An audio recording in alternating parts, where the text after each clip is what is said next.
Hey now, good morning. It's June 7th, 9 o'clock in the morning. I'm up bright and early in my new office, and I shot Effa Manley a couple of days ago. I dropped it this morning just to spread out some videos, and then all the comments, no sound, no sound, no sound. And I felt horrible. So you can see I'm all like disheveled, woke up early this morning. So I'm going to shoot Effa Manley again, obviously, right now. And it's a little upsetting because I would say for every minute of video content I shoot, it takes, let's say, 3 to 4 times as much to actually prep the video and everything like that is. You shoot content and know, and just to pull up all the research and information and everything. So we're going to do this again with Effa Manley. And of course, Effa Manley, just recapping again, I think a lot of Hall of Famers know her just because of the fact collectors, because obviously she's the only woman in the Baseball Hall of Fame. She has a very interesting story. Before we go, elected in 2006, there was some controversy with a woman getting into the Baseball Hall of Fame. I don't see why. There was also controversy that, like, at the same time that J.L. Wilkinson, the owner of the Monarchs, got in because he was white on a Negro League committee. So, but again, it's fine. There's a lot of with Effa Manley. They don't know if she was black, white, mixed, whatever. Not that it matters. She was a very important figure in the Negro League community because of the fact that you can argue she was the first female owner ever of a baseball team, let's say, that didn't inherit it from her parents. She married Abe Manley, who was the owner of the Newark Eagles at the time. But she basically ran the club, and Abe passed away early on, and she continued to champion for the Negro Leagues. When Jackie Robinson finally jumped ship from the Monarchs to the Dodgers, she was actually very upset. A, because Jackie Robinson didn't speak more positively of his time at the Negro Leagues, and B, because of the fact that Brooklyn started taking her players. They took like Monty Irvin. They started taking Giants took Monty Irvin, but Don Newcomb. Finally, Bill Veeck said, she wanted compensation. Like, these are my players. I have them under contract. You're taking them from me. She's probably right. And finally, Bill Veeck paid her some money. And there's a great oral history, and I'll link it at the bottom. I had a link previously before. And she died in 1981. But people were not getting her autograph.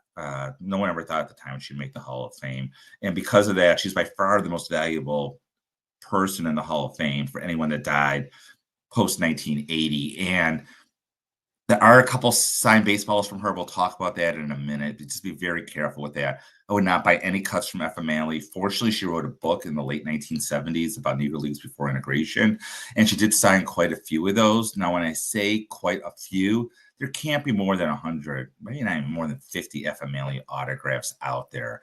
So a lot about Effa Manley is patience. People want to pick her up, like I said, because she's the only female.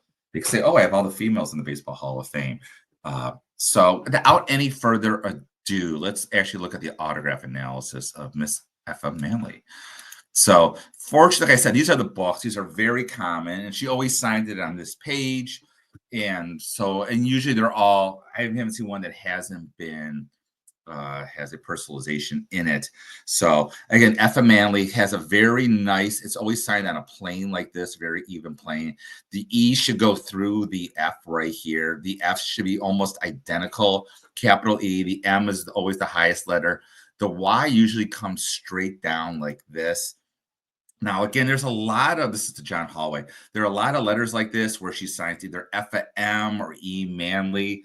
I'm of the belief that I much rather have a full name Effa Manley. These can go for quite a bit, depending again on the content. So, like I said, this is to John Holloway. He just passed away. He was a Negro League historian, and you can see he's just sent Effa M with the E almost through the F, and you see the Fs are almost identical. But again, just an M right here. So it's real. I'm just not a fan. Again, another signed book right here. The E goes right through the F. The Fs are identical. You can see right on a nice straight plane.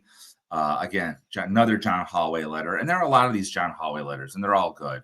Again, the E through the F you can see right here. It's a very, as Ron calls it, feminine autograph, but it's a very beautiful autograph also. So I really have never seen a real forged autograph of her in my life.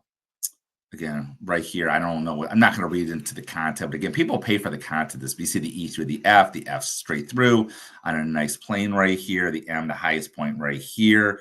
It's very common. This is a sign letter. It's, again, the E going through the F right here. F's right here. The M, again, the highest point on the last name right here. The Y usually straight down. Again, another signed book. I think we've gone through them all. So, I mean, if we look at REA, this letter just sold recently, like this past auction. And again, beautiful letter, all good. John Holloway letter, which is common.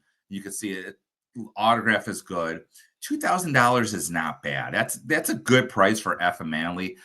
This didn't go for as high, but again, this is only signed Effa M. I think this is the one on the PSA database, actually.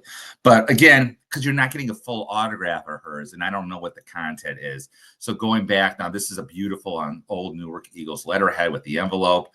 And again, this one I'm not a fan of. Again, it's good. It's just the E Manley. It's not full. This sold about a year ago for $28.80. So whoever sold this got a good deal, in my opinion. I hate this. Hate this. Again, not because it's not a good autograph. It's a good autograph. This is from a book. Someone cut the book up. They created their own custom 101. It's not a real 101. I hate artificial scarcity, as everyone knows. And it sold for $5,000. I should just cut up my collection like this, make them all 101s. You know what I'm saying? And I can double the price. So, like, I mean, you're getting the picture. Again, this is another one, just Effa M, a full Effa Manley. So it's about a $2,000 autograph. If you're patient, and if you're patient, like wait a year or two, you probably can find them maybe a little bit cheaper. Again, like these are a little higher. This one went for a lot of money. I don't know if there was good content in this. 2019. I think more autographs have come out, but like this is an insane price for an Effa Manley autograph. So again, if we go to Heritage, you could see right here. Signed letter for, again, this went for a lot of money, John Holloway. I don't know why, but again, books. Again, I'm just looking like here. So let's talk about these baseballs right here. So Effa Manley, they used to have a Negro League reunion every year, the first year in 1979 in Covington, Kentucky. Effa Manley was there in 1980. A few baseballs do exist from this.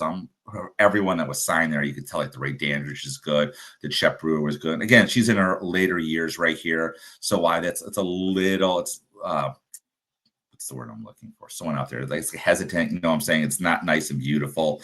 But again, they're out there, these baseballs. She usually signed them to the left panel. I think REA had one. Yeah, right here also. Again, I think this autograph is good. It's from the 1980. You can see Negro League reunion. And I've seen a couple of these out there. They do go for quite a bit of money. And again, you can see they're signed right in this area right here. So I'm not saying they're bad. They're good. Just be careful. They don't present really well, in my opinion. But like I said, if you're set on a baseball, these come up for sales every once in a while. They can't be more than 5 that she signed at this reunion, to be honest with you. So hopefully there's sound this time with Effa Manley. I don't know on top of my head who's next, but like there are so many M. I think there's more Hall of Famers that end with M than any other letter. So I'm going to try and do Greg Maddux next. But I appreciate everyone rewatching this video. Hopefully you could hear it this time. And as always, keep collecting.